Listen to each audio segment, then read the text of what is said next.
Okay, transmission tunings. A lot of people do not do videos on transmission tuning because it's very subject to feel. And also, you really must have your airflow dialed in if you're on a Gen 4 or higher because the way it feels is going to be determined by the torque values that it's being calculated off of airflow. So airflow really must be dialed in before you do a lot. You can do a couple of things. Here on mine, I've turned on mountain mode. I just wanted to see what that would do, and that's more likely to be like when you're going down a hill, it'll actually like slow the vehicle down. I should actually turn that off, but I've left it on for like a year, and I leave it on. So that's on. So here's where you would change when the shift points occur, your up and down shift points based on throttle input. And I've altered these from stock, but not by a lot, not a huge amount. And these are going to be based on your modification values. So if you have obviously more torque going out, you're going to need to change these. If you've changed cams on your trucks, you're going to need to change these. I'm going to go over the most generic thing you could change, which is the shift pressure. A lot of people like to change the shift pressure, and you can bump these values up a little bit until you feel that that's enough. You don't want to, unless you want to really feel them shifts. I mean, if you really want to feel them, you can bump it up a lot. And also along with that would be the shift timing, which I'll get to that in a second. But you bump these pressures up. I've got mine bumped up in the green section there. They're bumped up 20%. I wrote it down somewhere, but I think I bumped them 20%.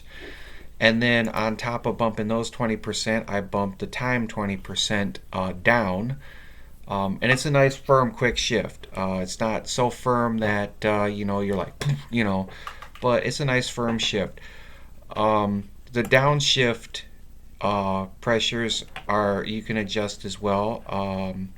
These were done by my original tune. I just left them. Let's see, there was in shift timing, there it is, downshift. These you can change. This is the desired shift time down. These are bumped down 20%, I believe. And then the upshift time, these are the ones that are going to be how fast it moves from one gear to the next. Don't go crazy with these. You take too much off and it'll shift really, really hard and may cause damage to the vehicle and your neck. So you don't want to do that. And under the torque converter, you can change the apply pressure. I only moved that about 10% up, and then the apply release points I changed by probably not even a whole 10%, probably a couple, just maybe one or two, like 4 miles an hour higher than what they were stock. Nothing big. I just bumped them up just a little bit. You can go crazy. I mean, if you don't want your torque converter or you want it locked all the time, you can probably go around whatever you need for your particular upgrades you've done based on torque and all that. You can make these adjustments. Those are the basic adjustments.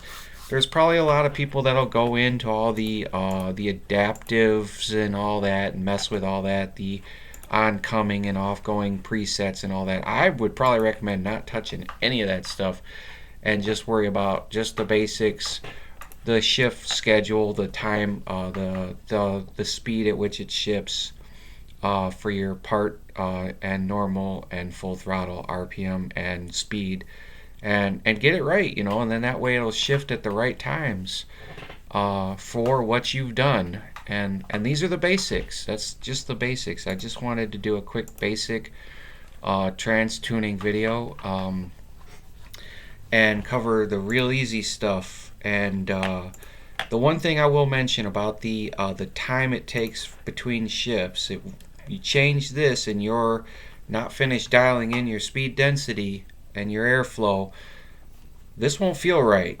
That's got to be pretty close, because if your speed density table is like, say for example, it's way too rich. Mine was way too rich, so I was calculating higher torque values, and you could see these times are based on torque value on this axis and RPM on this axis. And I had this same value, and it was shifting so much harder because the torque value calculated was really high, even though it actually wasn't. So the shift point didn't feel good. The shift didn't feel good, and I was, kind of racking my head. I kept lowering it, and it wasn't changing until I dialed the VE a little bit, and then it smoothed right out without touching this. So that's why I will say it's very important to get your airflow dialed in before you change this specific value. The pressure not so much, the scheduling not so much, but that has a big impact on the feel if your airflow is not dialed in. Even if it's off just a little bit, like mine is still off like 20%, and I think that's because once I get to the top end, my fuel injectors are maxing out and it can't control the fueling properly, so it's really hard to dial it in. And I'm not going to try. I'm just going to put bigger injectors in.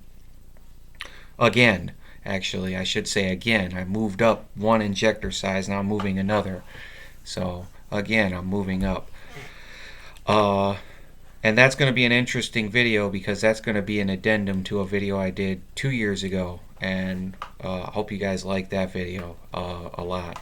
And I hope you like this one a lot. And if you like it, share and subscribe. And we'll catch you in the next one.